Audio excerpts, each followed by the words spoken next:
대성마이맥 수학과 윤지원 선생님입니다. 자, 이번에 제가 소개드릴 강좌와 교재는 대성학력개발연구소에서 만든 덮음 미적분일이라는 강좌와 교재가 되겠습니다. 일단 발음이 좀 하기 힘든데 어쨌든 이 강좌가 도대체 어떤 강좌인지 설명드리도록 할게요. 자, 이계정 미적분일 전범위에 해당하는 강좌가 될 거고요. 선생님이 단원별 스텝별 문제풀이라고 되어 있긴 한데 바로 아래 확인해 볼 수 있듯이 전 문항 다 해설을 할 겁니다. 다른 강좌 중에 제가 진행한 것 중에 우리 강미적분일이라는 강좌가 있을 텐데 그것과 마찬가지로 퓨어리즘 미적분일의 부교재로서 사용할 만한 강의가 되겠습니다. 그래서 모든 문항 다 해설을 할 거고요. 이제 교재가 어떻게 구성되어 있는지 빨리 말씀드릴게요. 미적분일 전범위 단원별로 구성되어 있고 함수의 극한부터 정적분의 활용까지 교과서의 순서로 집필이 된 책이 되겠습니다. 자, 교재는 단원별로 어떻게 되어 있냐면 유형학습이라고 해서 3점짜리, 그 다음에 4점 진입문항으로 구성된 필수형들이 있겠습니다. 그러니까 이 책은 각 미적분이라고 살짝 달리 각 같은 경우에는 내신에 좀 더 포커스가 맞춰진 책이라면 얘는 완벽하게 수능의 입장에서만 집필이 된 책이 되겠습니다. 그러니까 소위 학교 선생님들께서 내신에서 막 일부러 변별을 하려고 교육과정의 경계를 살짝 넘었다 안 넘었다 싶은 문제들, 그런 것들은 단 하나도 없고요. 말 그대로 수능 출제 매뉴얼에 맞춰서 만들어진 책이 되겠습니다. 자, 그래서 유형학습에 있는 문제들은 3점짜리 어렵지 않은 문제들이 될 거고요. 거의 단순 계산이거나 이제 개념 자체를 확인할 수 있는 문제들이 있을 거고, 4점 진입문항이기 때문에 그렇게 어렵지도 않을 거고요. 그냥 슥슥 풀리는 4점짜리들이 있겠습니다. 자, 근데 이 책의 장점 중에 하나는 뭐가 될 거냐면 이 대단원 말미에 스텝업이라는 부분이 있어요. 그럼 스텝업은 뭐냐? 뭐 난이도가 조금 더 높은 거겠죠?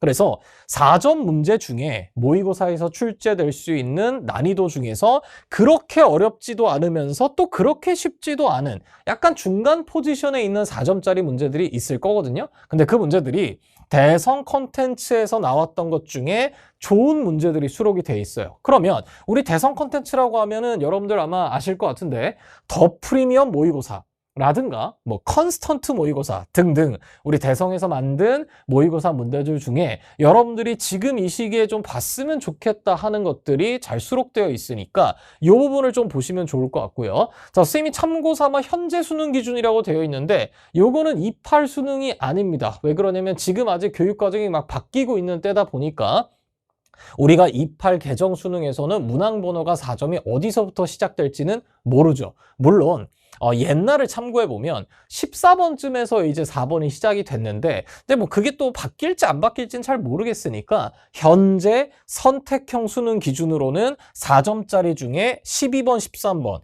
20번, 21번 난이도로 보시면 좋을 것 같고요. 선생님, 근데 우리는 고등학교 1, 2학년이기 때문에 이게 도대체 몇 번에 뭐가 나오는지 모릅니다. 그러면 고1, 2 모의고사 기준으로 이 스텝업 문제들은 17번, 18번, 19번 요 정도 난이도라고 생각하시면 좋을 것 같아요. 우리 고1, 2 모의고사에서는 21번, 30번이 소위 최고 난도 문제잖아. 그 직전에 해당하는 문제들이라고 보시면 좋겠습니다. 자, 그래서 여기 있는 문제 유형학습 전문항 다 풀 거고요. 당연히 스텝업도 전문항 다 풀 겁니다.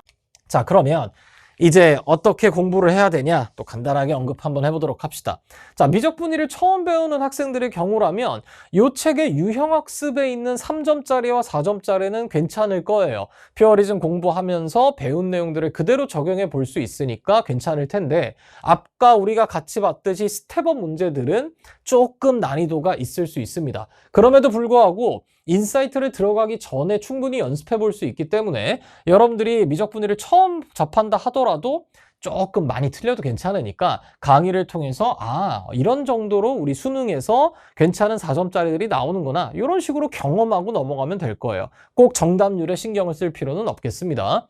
그러면 선생님, 저는 미적분일을 미리 한번 공부해 본 적이 있습니다. 그렇다면은 각 미적분일이 아니라 덮음 미적분일을 선택하면 훨씬 더 도움이 많이 될 것 같아요. 그래서 여전히 스텝업 문제들의 경우에는 좀 정답률이 낮을 수는 있을 텐데, 그래도 제 생각에 미적분일을 한번 공부했다면 스텝업 문제들을 한 60, 70%까지는 스스로 풀이를 전개를 할 수 있었을 텐데 나머지 한 3할 정도가 마무리가 안 될 거란 말이지. 그거를 이제 선생님이랑 같이 하면 될 겁니다. 그러면 유형학습에 있는 문제 중에 어렵지 않은 것들은 제가 강의를 찍고 나서 어차피 다 인덱스를 달아놓을 거기 때문에 전문학 해설을 절대로 듣지 마시고 필요한 부분만 확인해서 들으시면 되겠습니다. 대신 선생님 저는 이거 다 맞았는데요. 안 들어도 되지 않을까요? 하는 학생들이 있을까 봐 필요한 것, 이거는 그래도 좀 꼭 좀 들었으면 좋겠다 하는 문제들은 제가 공지사항에 선별해서 올려드릴 테니까 그 정도는 확인해 주셨으면 좋겠습니다. 당연히 스텝업 그 문제들은 전부 다 해설을 듣기를 권장합니다. 그럼 마지막으로 예비 고3 친구들이 있을 수도 있을 것 같아요. 그래서 내신 준비를 하다가 이제 미적분 1과 관련된 피지컬이 좀 많이 딸려.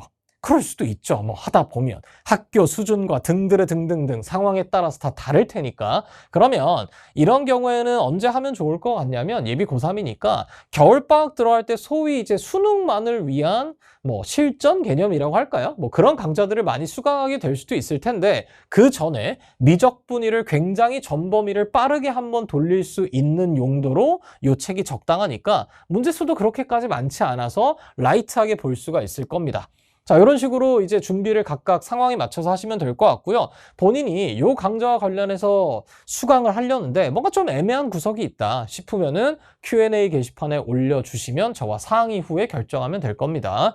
자, 그래서 제가 말씀드리고 싶은 분들은 다 말씀드렸고요. 제가 뭐 항상 말씀드리듯이 우리 스스로의 이성을 사용할 용기를 갖고서 강좌에서 만나도록 하겠습니다. 자, 우리 덕분 미적분일에서 만나도록 할게요.